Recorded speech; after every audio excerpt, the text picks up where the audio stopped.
Advocate Shomadip Chatterjee, Permanent Advocate of Delhi Supreme Court of India, Social Worker, Chief Editor of 24 Hours TV Channel, BA LLB Council, Supreme Court of India. নমস্কার 24 hours টিভিতে আমি দীপঙ্কর সবাইকে স্বাগত জানাই। আজকে এই মুহূর্তে আমি রয়েছি সুপ্রিম কোর্টের স্বনাম্য আইনজীবী সৌম্যদীপ চ্যাটার্জি।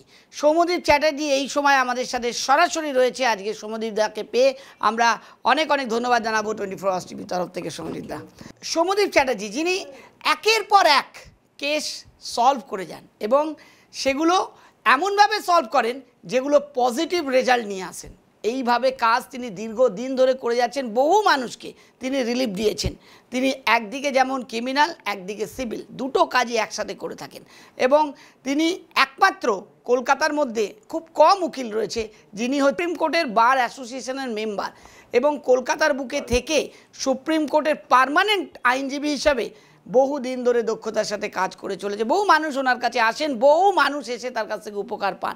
তিনি বহু মানুষকে আইনি পরামর্শ দিয়েছেন, বহু মানুষকে তিনি কিভাবে যারা আইনের জটিলতার মধ্যে ফেসে গেছেন তাদেরকে কিভাবে বেরোতে হবে তার পরামর্শ দিয়েছেন এবং তিনি নিজেও দাঁড়িয়ে থেকে অনেক কেসগুলোকে সলভ করেছেন। তিনি যেভাবে কলকাতায় যখন আসেন আমাদের সম্মুখীন হন, আমরা ওনাকে পেয়ে অনেক ধন্যবাদ জানাই ওনাকে যে উনি আমাদের সাথে থাকেন। তো আমি সৌম্যদীপবাবুকে প্রথমেই জানতে পারলাম, সৌম্যদীপবাবু একটা কেস যেটা আমি জানতে পারলাম যে দীর্ঘ 4 বছর ধরে একটি ক্রিমিনাল কেস চলছিল একটি ছেলেটির বিরুদ্ধে এবং সেই কেসটা আপনার কাছে আসে। আপনি সুপ্রিম কোর্ট থেকে আসার পর সেই কেসটা আপনার কাছে আসে এবং সেই কেসটা আপনি খুব তাড়াতাড়ি এবং খুব মানে একেবারে যাকে বলে যে একটা দিনের মধ্যে একদম সলভ করে দিলেন। তো এই যে ঘটনাটা এই যে আপনি যে করেন, এই যে দীর্ঘদিন উকিলবাবু ডেট নিয়ে যাচ্ছে, জজ ডেট নিয়ে যাচ্ছে, কিন্তু আপনি এই লংজিভিটির মতো যান না। আপনি বিশ্বাস করেন যে একটা কেস যখন আমার কাছে এসেছে আমি যত তাড়াতাড়ি পারি সেটাকে মানে সমাধান করতে পারবো। এইখানেই হচ্ছে আপনার বিশেষত্ব, মানুষ এই জন্যই আপনার কাছে দৌড়ে আসে। তো এই যে রহস্যটা একটু জানতে চাই। আসলে একটা প্রত্যেকের মোটো থাকা দরকার। আমার ক্লায়েন্ট কী চাইছে, প্রত্যেকটা মানুষের মধ্যে এখন দেখা যাচ্ছে যে কোর্ট মানেই একটা আতঙ্ক। মেডিসিনের মধ্যে যেমন লং টাইম মেডিসিন খেতে হয় একটা ক্যান্সার হলে বা একটা কিছু মানে কেমো চলে যেমন লং টাইম, তা কেস হলেই বাড়িতে একটা লং টাইম প্রসিডিওর আমরা লক্ষ্য করতে পারি। এই লং টাইম প্রসিডিওরটাকে আমি খুব অ্যাভয়েড করি, কেননা আজকালকার লন্ডনে দেখবেন যদি পড়েন ইংল্যান্ড ল থিসিস এখনও চলছে তাদের ওই রকমই এত সভ্যতা, ওরা খুব তাড়াতাড়ি কেসগুলোকে সলভ করে দেয়।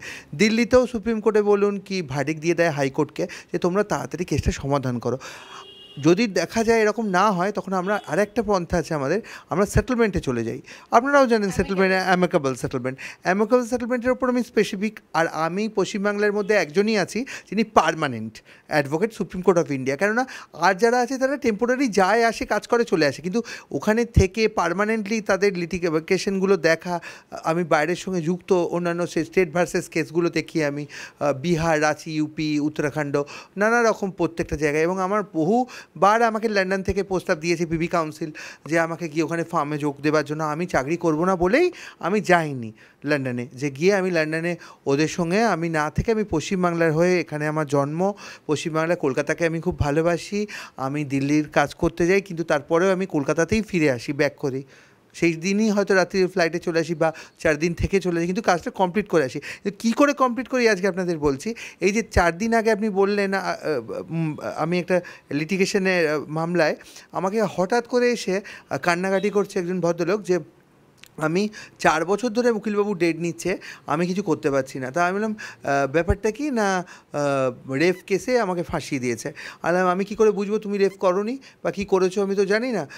না আমাকে ফলস এইভাবে মানে জড়িয়ে দিয়েছে। বললাম ভদ্রমহিলাকে একবার ডাকা হোক। তাহলে তখন আমরা কী করি, সেলফ ডিক্লারেশনের জন্য আমি মানে প্রস্তাবটা রাখলাম যাতে ডিক্লারেশনটা আমাকে দেওয়া হয়। তা সেই যখন সেলফ ডিক্লারেশন দেওয়া হলো তখন আমি দেখলাম যে সেলফ ডিক্লারেশন যদি নিয়ে নেওয়া হয় একবার, তখন বেল পিটিশন মুভ করতে বা পিয়ার বন্ড হোক এমনি বন্ড হোক যাই হোক, যে ওয়ারেন্ট ইস্যু হয়ে গেছে অলরেডি দেখছি, তখন সেলফ ডিক্লারেশনটা অলরেডি নিয়ে নিলাম। কীরকম সেলফ ডিক্লারেশন, প্রথম পক্ষ দ্বিতীয় পক্ষ, ফার্স্ট পার্টি সেকেন্ড পার্টি, যেমন আমরা এগ্রিমেন্ট করি নর্মালি 1000 টাকা লাগে, যেগুলো ফ্ল্যাটের এগ্রিমেন্ট হয় বা জমির এগ্রিমেন্ট হয়, ওরকম একটা এগ্রিমেন্টের মতো আমরা সেলফ ডিক্লারেশন নিয়ে রেফ কেসকে নিয়ে রাত্রিবেলা আমাকে তার এত মস্তিষ্কে আজকে খারাপ মেডিসিন খাচ্ছে, সে আমাকে দেখাতে পারছে না যে কোন থানা, না করেয়া, না কসবা, না তিলজলা, না মানে আপনার তপসিয়া, 3টে থানা ঘুরে আমাকে লাস্ট তপসিয়া থানা আমাকে সাহায্য করেন। এবং তপসিয়া থানা সত্যি খুব ভদ্র, আমি যা দেখলাম, আমাকে সঙ্গে সঙ্গে রেসপন্স, আর আমি ওদেরকে লোক দিয়ে করে ব্যবস্থাটা করে সেলফ ডিক্লারেশন দেখি, তারপরের দিনই বেল হয়ে গেল। এবারে আমি চাইলাম যে সেলফ ডিক্লারেশনের মারফতই তাড়াতাড়ি অ্যামিকেবল সেটেলমেন্ট হয়ে গিয়ে ব্যাপারটা ক্লোজড হয়ে যাক। তো তখন ক্লোজড হয়ে গেল ব্যাপারটা। এই সিস্টেমটা আমি চাইছি পশ্চিমবাংলায় বিবিধভাবে সব অ্যাডভোকেটরা যদি আমরা সবাই একত্রিতভাবে এই যেমন আমি সেদিনকেও আপনাদের প্রশ্ন কি বলেছিলাম যে 29টা স্টেটের মুখ্যমন্ত্রী যদি এক হয়ে গিয়ে একটা বসে সিদ্ধান্ত নেয় কোর কমিটির বৈঠকের মতো, মমতা ব্যানার্জি যেমন করেন পশ্চিমবাংলায়, ঠিক তেমনি ওই রকমই আমরাও যদি একটা বৈঠক করি সব অ্যাডভোকেটরা মিলে, সেটেলমেন্ট কী করে করবো আমরা, এত লং টাইম, 500,000 টাকা নিচ্ছে, কে 5,000 টাকা নিচ্ছে, কে 50,000 টাকা নিচ্ছে, 1 লাখ টাকা নিচ্ছে, একটা প্যাকেজের মধ্যে করে দিয়ে ইনস্টলমেন্টলিও তো লোকে গাড়ি কেনে, ইনস্টলমেন্টলিও তো লোকে লোন নিয়ে বাড়ি কেনে। তো এক্স্যাক্ট ওই রকমভাবে যদি পন্থা করা যায় নর্মালি সলিউশন খুব তাড়াতাড়ি হয়ে যাবে। আর লং টাইম ডেডলিনেই যে খুব ভালো রায় পাওয়া যায় সে এগুলো, হ্যাঁ আমরা টাইম দিতে পারি। কোনো কেউ হয়তো বাড়ি কিনেছে, গাড়ি কিনেছে, টাকা দিতে পারছে না, তাকে আমরা টাইম বেঁধে দিতে through of court, particular not me, আমার হাতে কোনো আইন নেই, আমি আইনজীবী হতে পারি supreme court of India, high court in Kolkata, কিন্তু আমার হাতে এটা নেই যে আমি তাকে টাইম বেঁধে দেবো। থ্রু অফ কোর্ট লর্ডশিপের সামনে দাঁড়িয়ে আমরা একটা টাইম করে দিতে পারি যে এই টাইমের মধ্যে তোমাকে দিতে হবে, না হলে জরিমানা, তোমার জেল হতে পারে। কিন্তু আমরা এরম বলতে পারি না যে আমার কাছে এসে অফিসে করে নাও, সেটা হয় না। কিন্তু আমরা অফিসে অ্যাডভাইসটা তো দিতে পারি। তাহলে কী হয়, ডেটগুলো নিতে হয় না, এত লং টাইম 5 বছর 10 বছর 4 বছর ধরে কান্নাকাটি, সেটি পাগল হয়ে গেল লাস্টে। তাই এই যে আমাকে গিয়ে 3টে থানার দেখে তপসিয়া থানা থেকে আমাকে আর তপসিয়া থানার কাছে কৃতজ্ঞ, খুব ভালো থানা তপসিয়া থানা, কসবা থানা, প্রত্যেকটা থানা মানে না আমাকে হেল্প করলে আমরা তো আয়ো রিপোর্ট দেখতেও পেতাম না বা কী হয়েছে জানতে পারতাম না। সেটি এসে কান্নাকাটি, ধরুন ওই রাত্রিবেলায় বাঁচানোর জন্য আমার নামে ওয়ারেন্ট আমাকে থানা থেকে, এইভাবে থানা যদি হেল্প না করতো আমি অন্তত পারতাম না। একদমই সৌম্যদীপবাবু যেটা করেন সেটা হচ্ছে যে কোনো কেসকে তিনি কিন্তু দীর্ঘ লংজিভিটি করেন না, তিনি করেন কি সেই কেসটা অ্যামিকেবল সেটেলমেন্টের মাধ্যমে জিনিসটাকে যত তাড়াতাড়ি পারা যায় সেটাকে মিটিয়ে দেওয়া। বিশেষত আইনজীবীরা সবাই চান যে কেসটা যদি একটু বেশি দিন চলে তাহলে স্বাভাবিকভাবেই তাহলে মক্কেল থাকবে, এবং মক্কেল থাকলে একটা ফিস পাওয়া যাবে, এবং ফিস পেলে তারও গাড়ি চলতে থাকবে। অপরদিকে ক্লায়েন্ট যে রয়েছে মানে মক্কেল যে রয়েছে সে বিভিন্নভাবে হ্যারাসমেন্ট হতে চায়, তো তাই তার সাথে যদি যাকে যদি একটা টাইম পিরিয়ড বেঁধে দিয়ে তাকে যদি একটা প্যাকেজ করে দেওয়া হয় এবং সেই কেসটা যত তাড়াতাড়ি পারি তাকে শেষ করে দেওয়া হয়, তো সেটা তাহলে কী হবে যে মক্কেলও সেখানে একটা রেহাই পেল এবং উকিলবাবুও তাকে খুব শর্ট টাইমে তাকে একটা রাস্তা করে দিতে পারলো। কিন্তু সব ক্ষেত্রে সব জায়গায় এটা হয় না, যেটা কিছু কিছু জায়গা হয়, কিন্তু যেটা করে থাকেন সৌম্যদীপ চ্যাটার্জি সুপ্রিম কোর্টের স্বনামধন্য আইনজীবী, তিনি এই কাজটা খুব শর্ট টাইমে করে থাকেন। যেখানে লড়তে হবে সেখানে তিনি লড়েন, কিন্তু যেখানে যদি ক্লায়েন্টকে বা মক্কেলকে যদি সেই জায়গাটা যদি অ্যামিকেবল সেটেলমেন্টের মাধ্যমে না যেতেন তাহলে তো সেই পরের দিন তাকে ওয়ারেন্ট ইস্যু হয়ে গেছে অলরেডি, অ্যারেস্ট করতে বাধ্য হতো, বা আমি বলতাম সারেন্ডার করো, আমি তখন বলে সারেন্ডার করো, আমার কিছু করার নেই। কিন্তু সেই রাত্রে আমি সেলফ ডিক্লারেশন নিয়ে নিয়েছিলাম, সেই রাত্রেই উনি সেলফ ডিক্লারেশন নিয়ে নিয়েছিলেন। ঘটনাটা কী হয়েছিল আমি একটু সংক্ষেপে আপনাকে বলতে চাই যে একটি ছেলে দীর্ঘ 4 বছর ধরে একটি রেপ কেসের মধ্যে তাকে ফাঁসি দেওয়া হয়েছিল। তো ছেলেটার মানসিক অবস্থা এমন পর্যায়ে পৌঁছে গেছিলো যে তিনি ঘুমের ওষুধ খেতেন এবং বিভিন্ন রকমের তাকে মেডিসিন খেতে হতো, মানে কোনোভাবেই সে কোন থানা তাকে কেস দিয়েছে বা কোন থানার আন্ডারে কেসটা হয়েছে সেটাও বুঝতে পারছে না। তার যে এই মুহূর্তে যে তার নামে ওয়ারেন্ট বেরিয়ে গেছে, তাকে বেল নিতে হবে, সেই জায়গায় দাঁড়িয়ে থেকে কোন থানায় গিয়ে তাকে বেল নিতে হবে সে বলতে পারছে না। এমন অবস্থা উকিলবাবুর কাছে আসেন, উকিলবাবু জিনিসটা শোনার পর মধ্যরাত্রির মানে 3টের সময় তিনি যান এবং বিভিন্ন থানায়, প্রথমে কড়ায়া থানা যান, তারপরে তিলজলা থানা যান, তারপরে তপসিয়া থানা যান, এবং তপসিয়া থানা তখন বলেন যে হ্যাঁ এই কেসটা আমাদের এবং আমরা এই কেসটাকে দেখছি। তখন উকিলবাবু সেই কেসটা সেখানে সমস্ত জিনিসগুলো দেখেন, দেখার পর আয়ের সাথে কথা বলে সেখানে অপর পার্টিকে ডেকে পাঠানো হয়, ডেকে পাঠিয়ে তার সাথে তার একটা স্টেটমেন্ট বয়ান রেকর্ড করা হয়, করার পরে বিষয়টাকে পরের দিনই তাকে বেল নিয়ে নেওয়া হয়। তো এই যে বিষয়টা এক রাত্রির মধ্যে তৎক্ষণাৎ একটা যে মেডিসিন যেটাকে অ্যান্টিবায়োটিক অ্যান্টিবায়োটিক বলে সেই অ্যান্টিবায়োটিকের কাজ করেন ডক্টর সৌম্যদীপ চ্যাটার্জি। তিনি এই জন্যই স্বনামধন্য আইনজীবী এবং সুপ্রিম কোর্টে এত দিন ধরে দক্ষতার সাথে কাজ করে যাচ্ছেন। একটা সুপ্রিম কোর্টের আইনজীবী তার একটা আইনের যে কাজ করার যে একটা তার যে টেকনিক সেটা সবসময় একটু আলাদা হয়, কারণ সুপ্রিম কোর্ট আমরা সবাই জানি যে আমাদের দেশের মহামান্য এবং সর্বশেষ যে প্রধান যে বিচারের যে জায়গা সেটা হচ্ছে সুপ্রিম কোর্ট, এবং সেখানে তিনি দীর্ঘদিন ধরে দক্ষতার সাথে প্র্যাকটিস করছেন। বিভিন্ন মক্কেলকে তিনি বিভিন্ন রকমভাবে সেখানে তিনি তাকে সহযোগিতা করেছেন। তাই তিনি যখন কলকাতায় আসেন এবং কলকাতার কেসগুলো যখন করেন তিনি জানেন টেকনিকগুলো যে কত শর্ট টাইমের মধ্যে সেই কেসটাকে সলভ করে দেওয়া যায়। আজকে ছেলেটি খুব রিলিফ পেয়ে গেছে, বেল পেয়ে গেছে, এখন অনেকটা মানসিক চাপ তার হালকা হয়েছে এবং সেই জায়গায় দাঁড়িয়ে থেকে সে এখন নিজেকে অনেকে এবং কিছুদিনের মধ্যে ডিসপোজ হয়ে যাবে। তো এই যে জিনিসগুলো আপনি করে থাকেন সৌম্যদীপবাবু, তো কি বলবেন দর্শকদের জন্য, কি বলতে চান? এখানে দর্শকদের একটাই কথা বলবো যে সব কিছুতেই তো সমঝোতা হয় না, সেটেলমেন্ট হয় না। যেগুলো করণীয় আমরা প্রথমেই কোর্টে উকিলবাবুদের কাছে না গিয়ে লোকাল থানাকে গিয়ে জেনারেল ডায়েরি দিই। মানে এটা আমি বলবো আমাদের কাছে না এসে হট করে বাড়িতে কোনো অশান্তি হলো, আমরা তো 24 আওয়ার্স এটিএম না। এটিএম কে? পুলিশ, থানা পুলিশ, যার যেটা থানা, কড়ায়া থানার কড়ায়া আন্ডারে, কসবা থানা করে তপসিয়া মানে যেখানে যে পাকস্ট্রিট আন্ডারে থানা, ওই থানাগুলোকে যদি গিয়ে প্রথমেই জানানো হয় তখন ওই থানা থেকে কিছুটা রিলিফ পেয়ে যাবে। জেনারেল ডায়েরি হোক, এফআইআর হোক, যাই হোক। তারপরে তো আপনারাও আছেন, প্রেসরাও তুলে ধরবেন, আসামিরা ভয় পাবে অনেক রকম। এই যে বিবৃতি না রকম আমি বলবো যে ঘটনাগুলো ঘটছে আজকাল, সেগুলো থেকে তারা অ্যালার্ট হয়ে যাবে, করতে ভয় পাবে। তারপরে তো আমরা আছি, যখন ঘটে যাবে তারপর তখন তো থ্রু অফ কোর্ট হোক, সেটেলমেন্ট হোক দেখা যাবে। কিন্তু ঘটার আগেই আপনাদের স্টেটমেন্ট দিয়ে দিচ্ছি আমি, এটা যেরকম আমি ব্রিগেডেও বলেছিলাম মমতা ব্যানার্জি কিরম ভিড় হবে, যে তাদের অ্যালার্ট করার জন্য পুলিশের কাছে যাত আমাদের কাছের থেকে, উকিলের থেকে বেশি অ্যাক্টিভিটিস আমি বলবো। ডাইরেক্ট জেনারেল ডায়েরি করে দিক, ডাইরেক্ট গিয়ে জানাক, একটা রিটেন জমা দিক, যে কোনো থানার আন্ডারে যে এমন কোনো সমস্যা রয়েছে যেখানে আপনি মনে করছেন যে আপনি সমাধান পাচ্ছেন না, সেক্ষেত্রে আপনি থানায় যান বা এমন কোনো বিশেষজ্ঞ আইনজীবীর কাছে যান যারা অরিজিনালি চাইছেন যে আপনাকে বিষয়টা থেকে বার করে দিতে, নাকি ওই বিষয়টার মধ্যে জর্জরিত করে আপনাকে সেখান থেকে মক্কেল হিসাবে লং টাইমে আপনার কাছ থেকে 1000, 2000, 5000, 50,000, 5 লাখ হিসাবে আপনার কাছ থেকে ফিজ একটা আদায় করবে। তো সেখানে দাঁড়িয়ে থেকে অ্যামিকেবল সেটেলমেন্ট, এবং সেটা তিনি নিজে দায়িত্ব নিয়ে করে থাকেন। মানে আপনি যখন ওনার কাছে আসবেন, পুরো কেসটা শুনবে, উনিই যাবেন থানাতে, উনি আপনার এগেন্স্ট পার্টির সাথে কীভাবে অ্যামিকেবল সেটেলমেন্ট করা যায় সেটা তিনি চেষ্টা করবেন, কিভাবে আপনাকে সেই কেস থেকে রেহাই দেওয়া যায় সেটা তিনি চেষ্টা করবেন। এই যে এতটা জিনিস এবং এতটা আন্তরিকতা দায়িত্ব নিয়ে করেন, সেই জন্য তিনি সৌম্যদীপ চ্যাটার্জি এবং সুপ্রিম কোর্টের স্বনামধন্য আইনজীবী হিসাবে তিনি আজকে পরিচিতি লাভ করেছেন।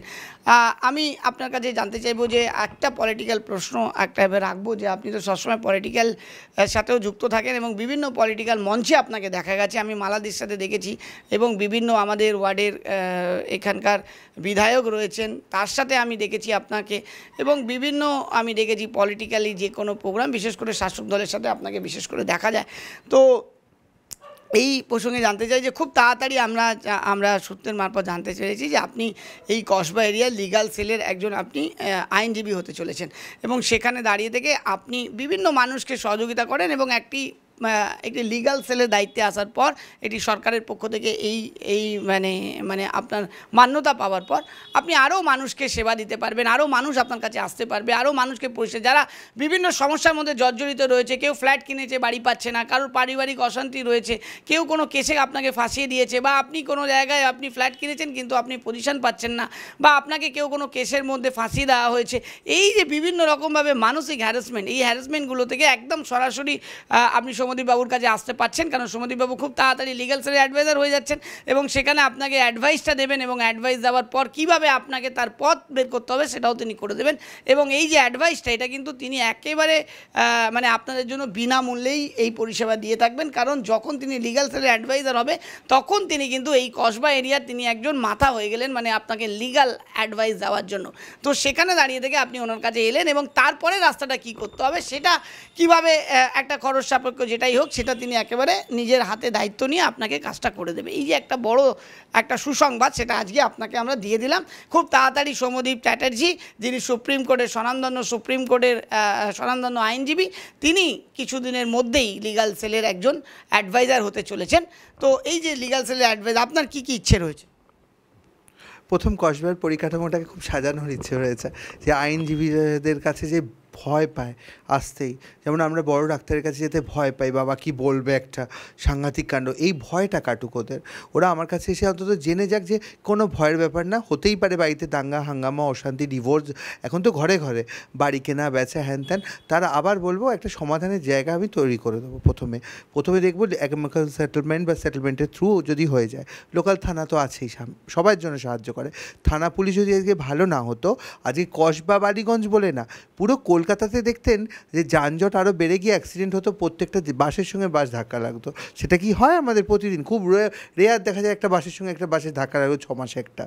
প্রত্যেক দিন কি বাস অ্যাক্সিডেন্ট দেখেন? আপনাকে প্রশ্ন করছি আমি, দীপঙ্করবাবু, 24 আওয়ার্স টাইমকে দেখেন। তাই প্রশাসন যদি ঠিক না হতো, আজকে ট্রাফিক গার্ড যদি ঠিক না হতো, আজকে অফিসের ইনচার্জরা যদি ঠিক না হতো, আইএস আইপিএস থেকে শুরু করে সবাই, চিফ সেক্রেটারি থেকে শুরু করে সবাই যদি নির্ধারণ ঠিকমতো না করতো সরকারের, শাসক দল তো বারবার বলছেন, আমি শাসক দলের হয়ে কথা বলছি না বা আমি বিরোধী দলের হয়ে কথা বলছি না, আমি আইনজীবী হিসেবে বলছি যে শাসক দল যদি সত্যিই বাজে কাজ করতো, তাহলে প্রত্যেক দিন দেখতেন হেলমেট ছাড়া কেসে কোনো ফাইন হতো না, সবাই হেলমেট না পরে গাড়ি চালাতো, অ্যাক্সিডেন্ট হতো, বাসে বাসে ধাক্কা, এত যে যানজট, বাইরে থেকে কত গ্রাম বাংলা থেকে লোক এসে এখানে চাকরি করে বাড়িতে ফিরে যায়, তাহলে প্রত্যেক দিন তো অশান্তি হতো। শাসক দল তো শুধু নয়, শাসক দলের অ্যাডমিনিস্ট্রেশনটাও তো খুব স্ট্রং।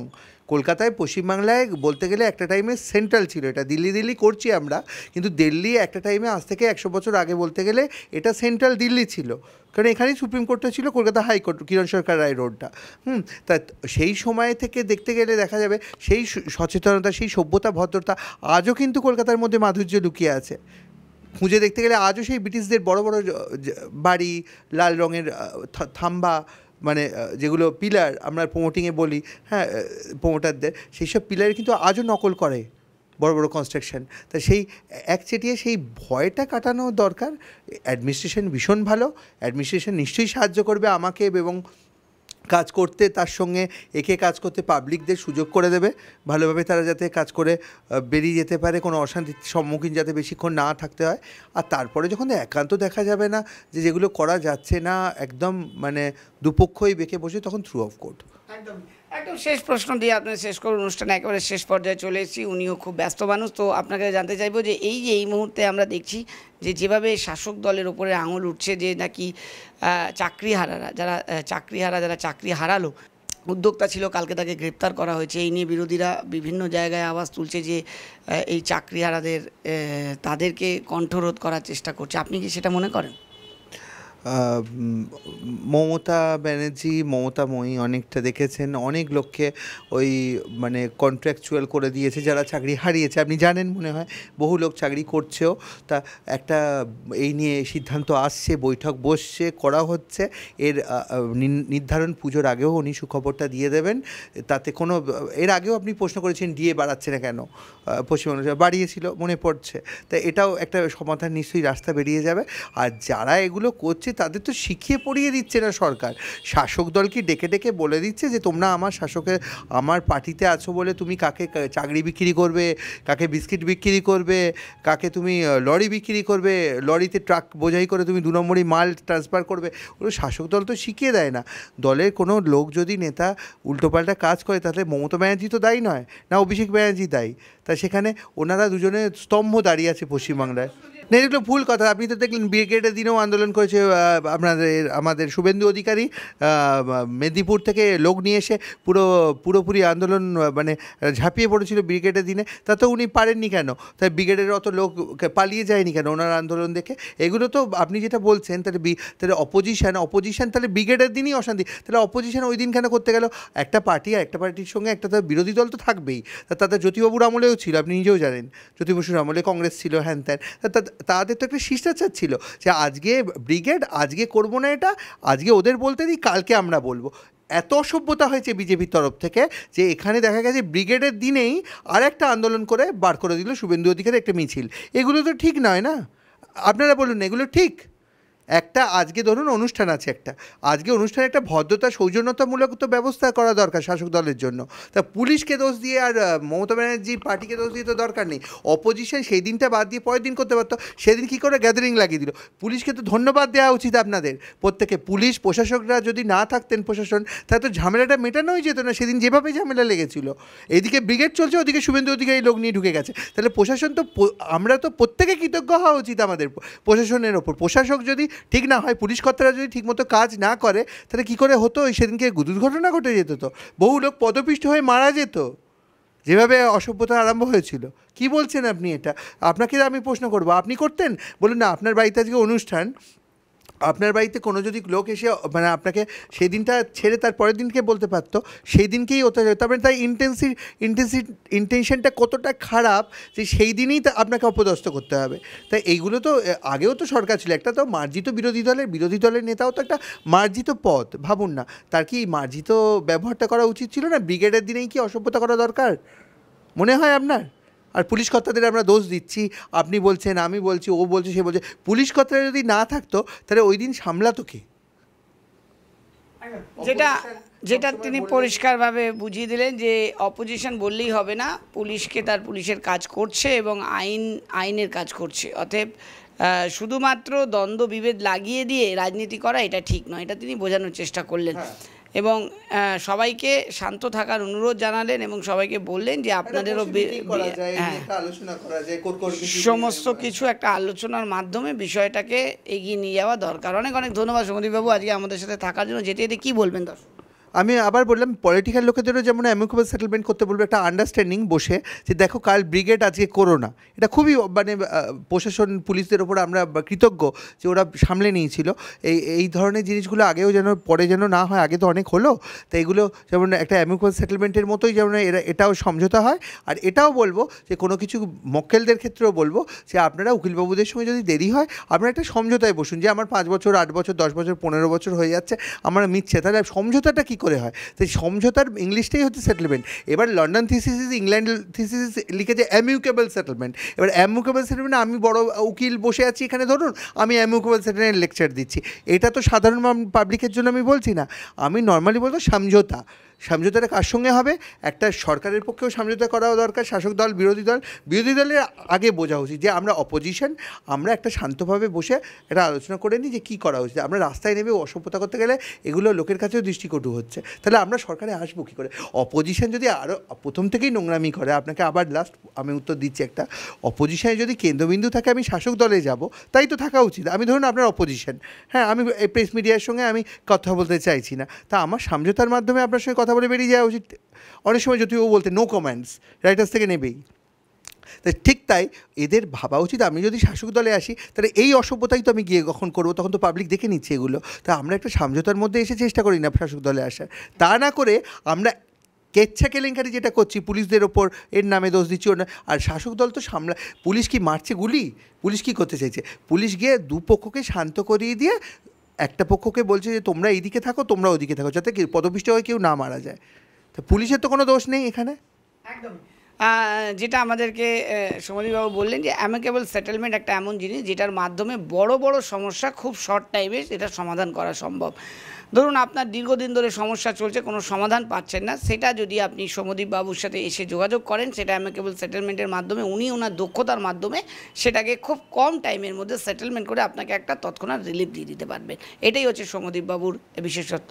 তো সৌমদীপবাবু অনেক ধন্যবাদ আজকে আমাদের সাথে থাকার জন্য, কথাবার্তা বলার জন্য আপনাকে অনেক ধন্যবাদ জানাই এবং সর্বোপরি দর্শকদের অনেক ধন্যবাদ জানাই এতক্ষণ আমাদের অনুষ্ঠান দেখার জন্য। সবাই দেখতে থাকুন 24 আওয়ার্স টিভি, সবার পাশে সবসময়। নমস্কার।